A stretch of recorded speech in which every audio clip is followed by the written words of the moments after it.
Jumbo. Salam, Islam, Hatep, peace. Gina Longo Ninani, Chief Bandele El Amin, back again for another video. Today's video will be dealing with birth certificates and how to avoid them. We, melanated people, are learning about birth certificates. We're learning that they have a negative effect on our commerce, how they use it to control, and how it's used also to control certain aspects of parenting. So what we're going to do is look at the alternative to that, which is, and we've talked about before, is the Affidavit of Live Birth. When you get an Affidavit of Live Birth, that will allow you to create a contract between the Baba and the Mama and allow them to bypass the state, okay? Because what you'll do is you'll agree, you'll get it notarized in front of a state notary, and that will be a legal document. Then the next process would be to file it at the county recorder's office. But before we get into all that, let's look at what happens at the time of birth. When you're having a child, many have to go to the hospital.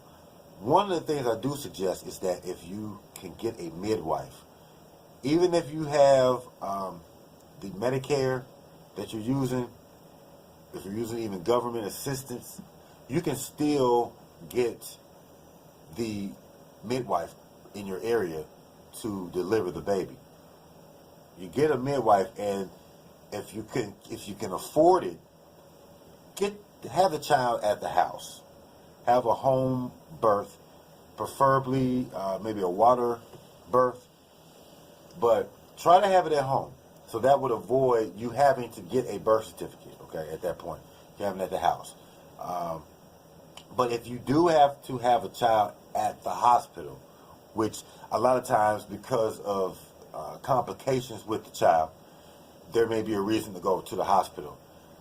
What you need to do when you go to the hospital is you need to use your religious rights. You are a Moorish American, whether you're a Christian Moorish American or a Hebrew Moorish American, or if you are Kemitic, Indigenous Moorish American, you have to stand on your religious rights, preferably of your ancestors. You know, you're looking back and you were using what our ancestors would do. When you go in there, you're going to tell them that we are not getting the birth certificate at this time. We have a temple. The temple that we affiliated with will be handling the certificate. So that will eliminate the hospital from really bothering you. This is from personal experience, okay? So, you know, these are the things that I've had to do. When I did that, there was no more discussion. You know, I've heard a lot of times people have problems. You know, the hospital is constantly, every hour or so, trying to convince you or force you into signing the birth certificate. When you're at the hospital, do not sign any contracts that are dealing with the birth certificate. Do not put your child's name on any documentation at the hospital. Okay. This will ensure that they will not have a name or a signature that deals with the birth certificate. This is important because when both parents do not sign the birth certificate is not produced. It is not created. What they do is they'll put baby and the last name of the mother, baby boy or baby girl last name, and they'll put it on the birth certificate, and that's all they'll have. And if you sign it if you sign anything but don't give them any information, what happens is that birth certificate does go to the vital statistics, and they will file it. But if no signatures or anything is done, and you tell them that the temple, and you tell them that there's going to be arrangements made elsewhere, then the birth certificate was placed in a file at the hospital. To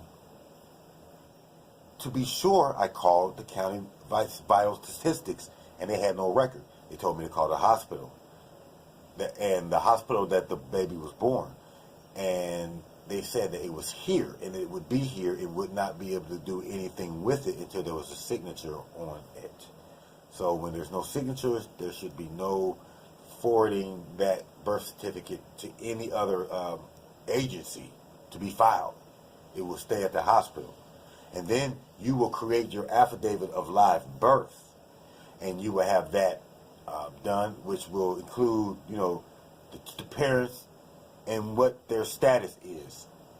You want to put that you custodial parents. You want to put that you both residential parents, that you're full flesh and blood legal guardians over this child. Okay? You want to say that. You want to say these things on both parents. And then you want to give them, the child's time of birth, the day of birth, and the location of the birth. These are the basic things that you want to have on there. Now, there are other things that you want to put on, that you could put on your affidavit. You can put a lot more. I mean, you can make a lot more stipulations between the two if you guys have that agreement. But these are the basic things that are needed to stand in replace of a birth certificate when you're using it out, because you might have to put your children to school or whatever reason. This will be the replacement. And then you'll file this affidavit after you've signed it and notarized. You'll file it at a county recorder office or at the county clerk of court office. Okay. These are two major places. There may you may be able to file it at another court, but these are the two main courts. And then from there, you can get it authenticated at the state level or at the county level. You can get it authenticated. So these are things that you can do to create your own legal document to express who you are and who you are to the world and what your child is going to be classified as, so that your child won't be classified as Negro, Black, or colored in those type of ways. So those are the main topics. I hope you got something out of this video. Please subscribe to our channel, New Kemit TV, and keep watching for more videos. Tuta Nana. Peace.